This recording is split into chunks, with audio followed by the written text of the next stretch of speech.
Hey guys, welcome to today's video. Really quickly, we're going to be talking about everything you need to know, which isn't very much, about Canon's 2021 EOS R models. So this was kind of vaguely announced, just put on our radar by Canon rumors, and so the information we'll be covering will be coming straight from that website. So recently, it was unofficially announced that Canon will be releasing two EOS R bodies in 2021. So that's going to be next year, if you're watching it now in 2020. And initially, my reaction was like, hold on, just wait a second. We don't even know fully what the Canon EOS R5 and the R6 are going to be able to do. So why should we care about these cameras in 2021? Like Canon, focus on getting back your customers, those who have gone to Sony, those who have gone to Fuji, or even Panasonic. Focus on winning those people back with an actual good, decently spec'd out camera, and then you can start worrying about production for 2021. I mean, I'm sure obviously the company needs to focus on years down the road, but before you get crazy with the 5-year plan and tell everyone about it, really focus on like what you're gonna do now to make sure that you can get some of your customers back. I don't know, that's just how I feel about the situation. Like hopefully the R5 and R6 are gonna be fantastic cameras, and Canon better not be having us try and hold out for 2021's models, because they've made a habit out of it, you know? They create excitement for an upcoming camera, it comes out and it's not what people expected, and then they just repeat that cycle. They create more hype around it and release it. It's not that fantastic, but hopefully this will end the cycle, and us learning that 2 more bodies will be released in 2021 under the EOS R line will not be hung over our heads to wait out for Canon, but hopefully that wait is over with the EOS R5 and R6, and that these new R bodies will just be thrown in the line to supplement and really complete rounding off the Canon EOS Revolution series. And of course, as tech evolves, this is never going to be a finished product line. It'll either one day just become irrelevant, or Canon will just have to continually update, because tech is going to increase exponentially. The things that small, mirrorless hybrid cameras are capable of, and Canon's got to stay with the curve. So it is good to hear that in 2020 and 2021, Canon's going to be continuing to throw more bodies at us, because that really shows that they're dedicated to making sure that this product line is at the tip top that it can be at. So what can we expect from these 2 new bodies in 2021? Well, there's not very much information about it currently, but there are a few speculations of what these cameras will be, who they'll be marketed towards, and what they're going to be able to ultimately do for you. One thought is that one of the bodies will be kind of a high resolution, high megapixel EOS R5, kind of like what Canon did for the EOS RA, making it geared towards astrophotographers. Canon took the sensor, oriented it towards better performance for that type of photography. I predict that the high megapixel EOS R5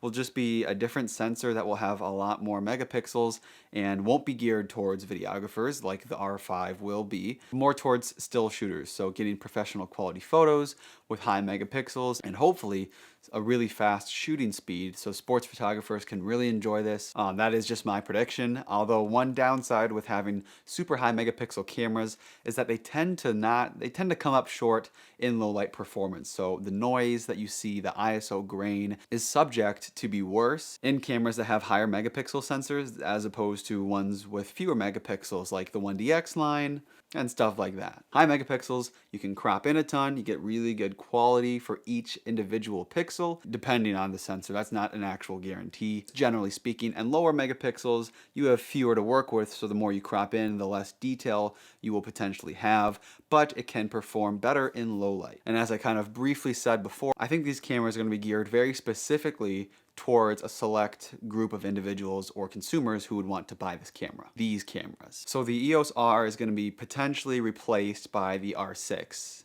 Not directly, but if you're looking at where it's predicted to be priced and some of the specs that it's going to be having, you come to the logical conclusion that Canon will be pretty much replacing the R with the R6. And since the R5 is geared with incredible video specs and some pretty competent photo capabilities, that is geared more towards professional videographers, not filmmakers, because Canon still has their cinema line, but videographers that are, maybe shooting weddings or corporate events, music videos, things like that. It's going to be geared towards pro videographers. So you've got the entry-level EOS R covered, you've got the videographer niche and group kind of covered. So Canon's got to give some love to the photographers with that high megapixel camera, and also towards the entry-level, really beginner guys who are looking to buy something maybe a little more capable than an EOS RP, but aren't trying to spend a lot more money. And of course, we are looking for that EOS R1 coming in the future to replace the 1DX line, but with the R5 on the horizon, it's very likely that Canon's going to push this one into the future, and especially since the 1DX Mark III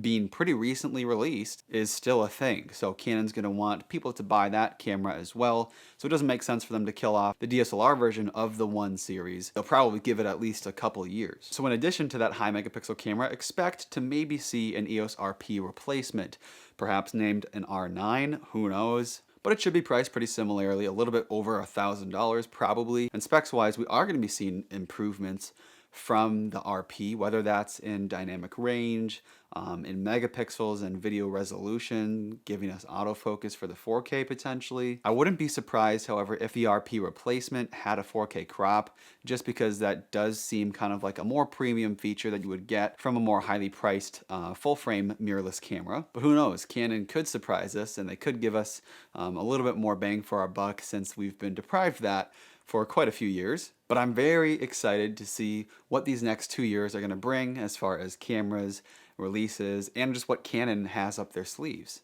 Let me guys know in the comment section below what you think these two cameras could be capable of, or what they could be named. It's exciting to just talk rumors, and just so that there's no question about it, I'm not an expert, I am not a Canon affiliate, I don't know anyone within the company. I just like looking at rumor sites, creating a space to have conversation about what you guys might think, and ultimately, once the camera's actually released, it's like opening up a Christmas present after spending a ton of time looking at, researching through, and developing a Christmas list. It's just a lot of fun and I enjoy it. Thanks guys so much for watching. We'll see you in the next video. Don't forget to subscribe, like, and share this video, and check out my Patreon page if you're into that. We'll see y'all later.